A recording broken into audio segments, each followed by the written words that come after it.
Bonjour, bienvenue pour cette deuxième épisode de notre prédication en archipel pour la semaine du 15 novembre, qui donc donne le cours de la prédication qui a été donné dimanche 15 novembre dans la paroisse de Brest et du Nord Finistère.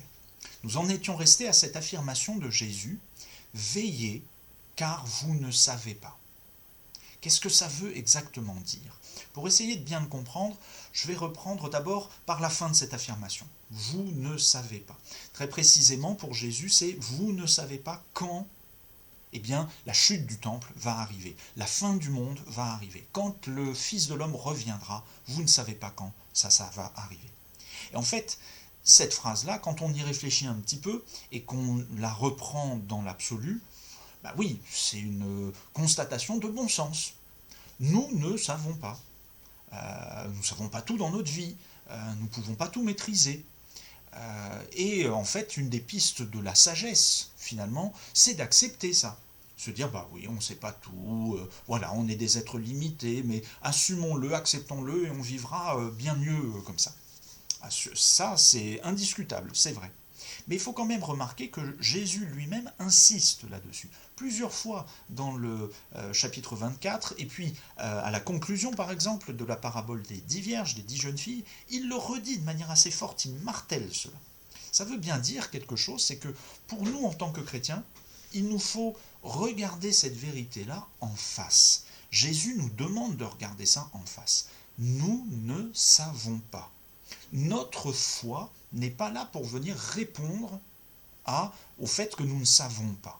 Parce que de toute façon, si on y réfléchit 30 secondes, si nous savons quelque chose, nous n'avons pas besoin d'y croire. Nous le savons. Lorsque nous engageons notre foi, c'est bien que nous nous engageons sur un terrain où nous ne maîtrisons pas les choses. Nous devons faire confiance.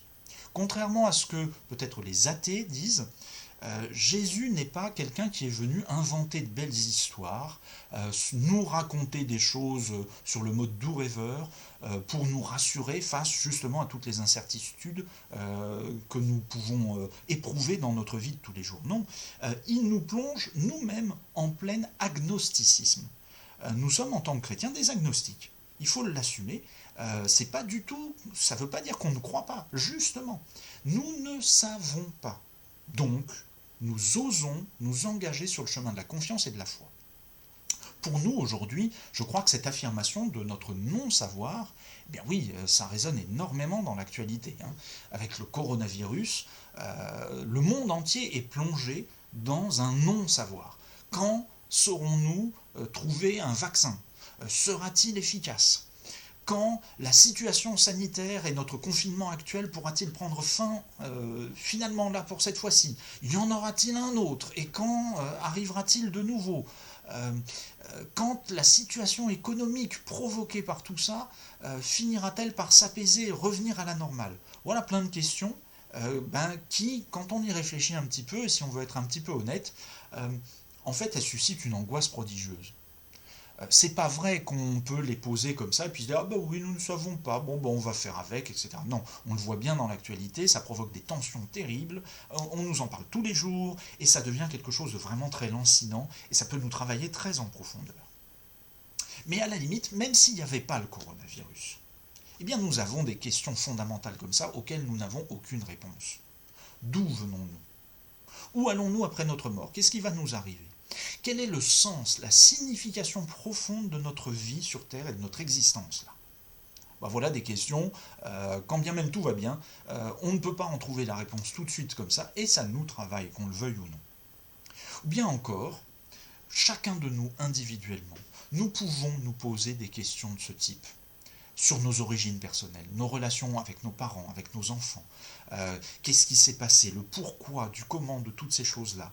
Ou bien encore, nous portons peut-être en nous des énigmes, des angoisses, des questions généalogiques, la raison pour laquelle nous-mêmes, individus, nous sommes venus sur Terre, ou bien si nous devons assumer des maladies ou des handicaps. Voilà à chaque fois, toujours très personnellement, des questions auxquelles nous n'avons pas fondamentalement, nous ne pouvons pas fondamentalement apporter une réponse et qu'il nous faut assumer comme ça. Seulement face à l'angoisse provoquée par tout ça, la réaction humaine spontanée, c'est de chercher des réponses. Et la première des réponses que nous essayons de trouver, c'est dans l'action. Face à l'angoisse, pour pouvoir la calmer, il faut faire quelque chose. Il faut trouver le moyen d'agir pour pouvoir apaiser tout ça. Or ça, c'est finalement, quand on y réfléchit, un moyen très humain, c'est-à-dire très charnel, en fait assez pécheur, de maîtriser les choses. Jésus, là, en martelant à chaque fois que nous ne savons pas, nous ne savons pas, nous ne savons pas, il vient d'abord nous renvoyer à cette angoisse-là. Mais est-ce que lui, il propose une réponse ?